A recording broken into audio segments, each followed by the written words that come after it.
All right, the South Korean presidential election finally ended, and we now have Lee Jae-myung elected as president. Basically, as of now, with over 50% of votes counted, Lee Jae-myung of the Democratic Party, 민주당, appears set for victory. And in this video, I'm gonna take a look at specifically how Lee Jae-myung has talked about BTS in the past, and what those mentions really say about how he views the group. Because we saw again and again in the past how Korean politicians try to politicize BTS, dragging the group into the military exemption debate, even though BTS members themselves had said that they were going to serve the nation just like other men. And I'm pretty sure by the time BTS finishes military service and comes back as a full group, all eyes, including those in politics, are going to be on them again. So, in this video, let's put aside all the thousands of issues and controversies surrounding the new president and focus specifically on what he has said about the group, okay, in the past about BTS. So his first comments, at least the first one that I was able to find online, goes back to 2020. And here's some context about the year. Back in 2020, multiple lawmakers were proposing special exemptions for BTS for being globally successful cultural figures following their historic success on the Billboard charts. Even then Minister of Culture, Park Yang-woo, had said that the idea was worth reconsidering. 병영 특례 전향적 검토 필요. And lawmakers publicly called for amending the military service law to include deferments or exemptions for pop culture artists who raise Korea's global profile. And against this backdrop, Lee Jae-myung posted the following message on Facebook on October 11th, 2020. And at the time, he was Gyeonggi Province Governor. Okay? Let me read this in Korean first, if you don't mind. BTS만큼 멋진 아미를 응원합니다. 어려서부터 나훈아, 혜은이님을 사랑하고 이은미, 신해철, 이승환님을 좋아하는 제게 BTS는 그저 자식 또래의 아이돌일 뿐이었습니다. 잘은 모르지만 고운 심성과 메시지로 전 세계 젊은이들에게 선한 영향력을 주는 존재라는 사실만 전해 들었습니다. 부끄럽지만 BTS의 팬클럽이 아미라는 것도 최근 벌어진 BTS 군복무 문제로 알게 됐습니다. 팬카페 운영자 인터뷰나 팬을 자처하는 각종 댓글을 보면 아미는 BTS가 이미 병역 의무를 다하겠다는 입장을 밝혔는데 마치 혜택을 원하는 것처럼 정치인들이 호도하고 있다며 기성 정치권을 호되게 나무라고 있습니다. 병역 의무는 대한민국 남성 모두에게 있습니다. 생계곤란, 장애 등 불가피한 경우를 빼고는 예외를 두어서는 안 됩니다. 군복무 회피를 위한 작은 시도조차 공정성을 해치는 해악이고 우리 국민은 분노합니다. 권력과 군면제가 비례하는 사회를 보며 우리는 얼마나 큰 박탈감에 빠졌습니까? 군복무를 회피하지 않고 원칙대로 해야 한다는 아미의 뜻은 최근 우리 사회의 주요 화두인 공정이라는 가치에 더없이 부합합니다. 아울러 아미가 얼만큼 BTS를 아끼는지도 느껴집니다. 저는 비록 장애로 군대에 가지 못했지만 아들 둘을 군대에 보낸 아비로서 사랑하는 사람의 입대가 얼마나 마음 쓰이는 일인지 조금은 압니다. 그럼에도 아미는 공정을 이야기하며 BTS에 대한 보다 사려 깊은 애정을 밝히고 있습니다. 이런 팬을 둔 BTS는 참으로 행복할 것 같습니다. 아버지 뻘 아저씨가 한 수 배웁니다. 그들의 노래를 이리저리 찾다 보니 넘어져 다치고 아파도 끝없이 달린다는 Young Forever가 각별히 와닿더군요. 앞으로 아미와 BTS에 대한 응원의 의미로 BTS의 음악 세계를 접하려 조금씩 노력해 봐야겠습니다. Alright, so it was titled I support ARMY who are just amazing as BTS. He said, growing up, I admired artists like Nahuna, 혜은이, and I always enjoyed singers like 이은미, 신해철, and 이승환. So to me, BTS was simply a group of idols around my children's age. I didn't know much about them, only that they were known for their kind hearts and for spreading a positive message to young people around the world. Honestly, I only learned recently through the discussion about BTS military service that their fandom is called ARMY.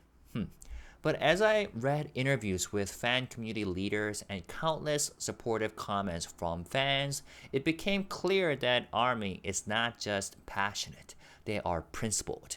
Many are saying BTS already stated they will fulfill their military duty. It's the politicians who are twisting their narrative and making it seem like they're asking for special treatment. In Korea, this is him saying, in Korea, military service is mandatory for all men. Aside from exceptional cases like financial hardship or serious disability, there should be no exceptions. Even small attempts to dodge service undermine the principle of fairness, and that betrayal of trust is something the public deeply resents. We have all seen how deeply unfair it feels when power and privilege start to decide who gets out of service. That's why I believe ARMY's message that duty should be carried out properly and fairly resonates so strongly with one of the core values in our society today: fairness. You can also feel how deeply ARMY cares about BTS. I wasn't able to serve in the military myself due to a disability, but I have sent both of my sons to serve.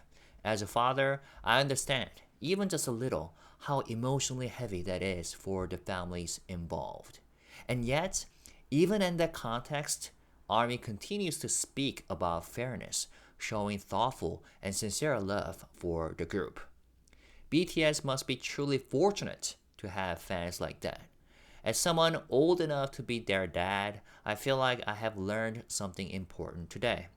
While browsing through their songs, one lyric from Young Forever really stayed with me. Even if I fall and hurt myself, I will keep running endlessly. From now on, I think I'll start exploring BTS music a little more as my own way of showing support for both BTS and ARMY. And there we go. So what do you think? I felt like, this was my first time reading his post from 2020, right? Facebook post. And I thought it was, pretty thoughtful and genuine. It shows humility, respect for ARMY's values, and a willingness to learn from a younger generation. The tone is warm and reflective, and the mention of BTS lyrics at the end, as a personal touch that makes it feel sincere rather than performative. So at the time, it was a rare example of a politician not just name dropping BTS, but actually listening. So I thought it was pretty well written. Okay, now let's find out what he has said later. He reiterated his stance on December 2nd, 2021. So I've told you this Facebook post was from 2020, October 11th. And he reiterated his stance a year later. And while making this video, I just learned how the discussion and debates just went on and on for months and months. It was so ridiculous now that I think about it. Goodness. All right, but let's keep going. So in 2021, the Korean National Assembly reignited debate over a proposed amendment to the Military Service Act to include K-pop artists like BTS in the arts and sports personnel system, which allows alternative service. The Ministry of Defense opposed the change, saying BTS already received a one-time legal adjustment, all owing delayed enlistments until allowing delayed enlistments until age 30. And at the time, BTS continued to break records worldwide. Like in November of that year, they became the first Asian artist to win 3 major awards, including Artist of the Year at the American Music Awards, AMA. They have also were nominated for the Grammys for the second year in a row, solidifying their global influence. The debate remained very divisive, with concerns over fairness, setting objective criteria, and whether military service benefits should exist at all. But meanwhile, again, BTS had publicly expressed willingness to serve. So, against this backdrop, by then, the Democratic Party candidate for the 20th national election of Korea. So what just happened was 21st national election, and at the time it was the 20th national election of Korea.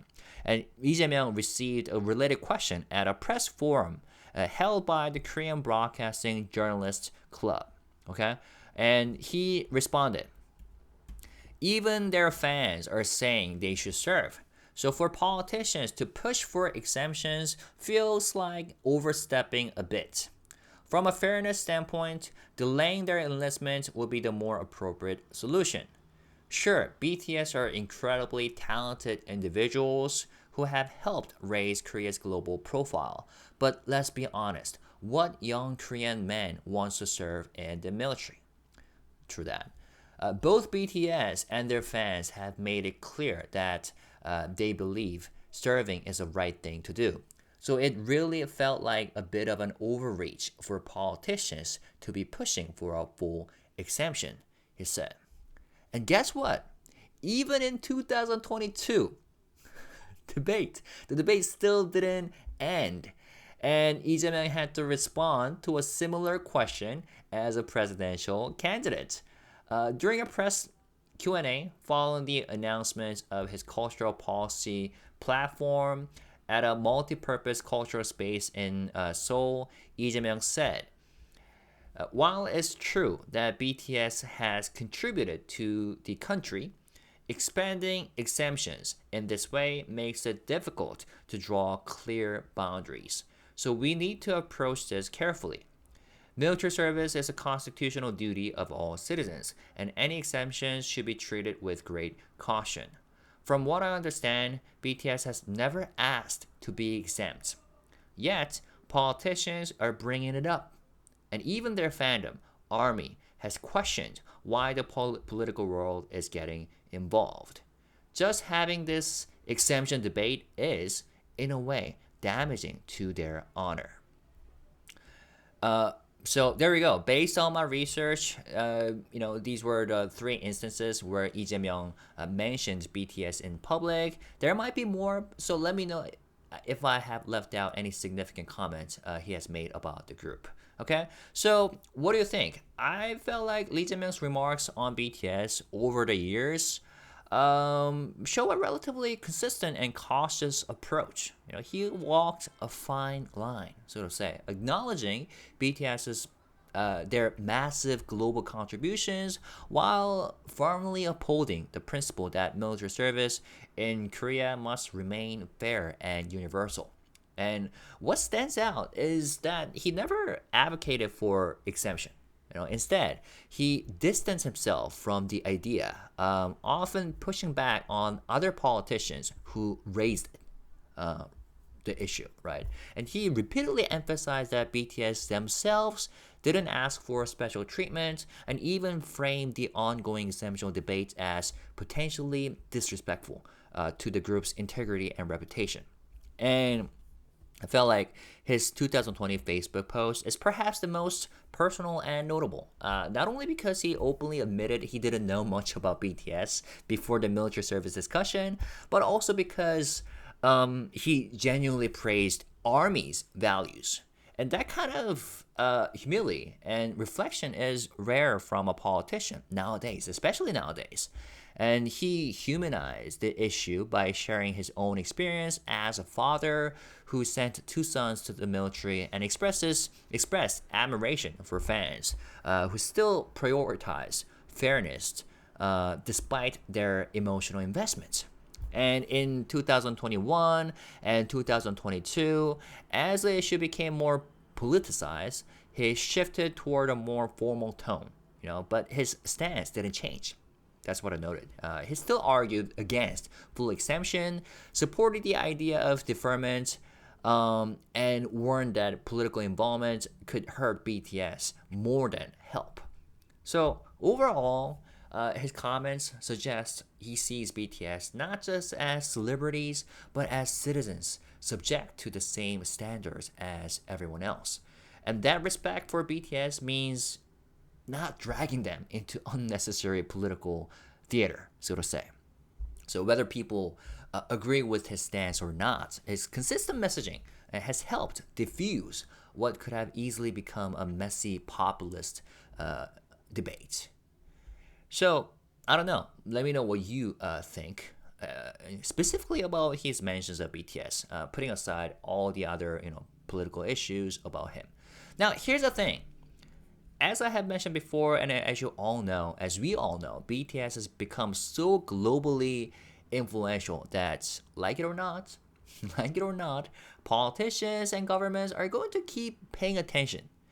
But attention isn't always respect. And I hope that the new government doesn't use BTS as a cultural trophy or diplomatic tool, so to say. I would say if you're not gonna genuinely support them as artists, if you're not going to protect their creative freedom and well-being, then honestly, I hope you just stay out of the way. Let them breathe, let them create, and more importantly, let them be respected for who they are, not for what they can be used for. So to me, it's a good sign that President Lee has shown appreciation for BTS' role in promoting Korean culture globally. And his administration may continue to support cultural initiatives that recognize and celebrate such contributions without politicizing them. So yeah, that was my review. Let me know what you think about this issue. And I am wondering how, there's a reason why I'm gonna make this video only in English, because I know that many of my Korean subscribers are very smart, intelligent, and thoughtful. But when it comes to politics, even seemingly nice, smart, intelligent people tend to go banana when it comes to politics. And in fact, I gotta say, I just said that this is the case in Korea, but as someone who has spent a good amount of time in the US, that's the case in other countries like the US as well. I'm not sure about other regions, but yeah. So I'm hoping that at least this video was informative, only when it comes to Lee Jae-myung, the new president's mentions of BTS, right? And yeah, there you go. I'll leave it at that. All right, and let's see how many days are left. D7, D8, and D18 until the full reunion. Peace and love. Let's stay positive, respectful, and classy. See you.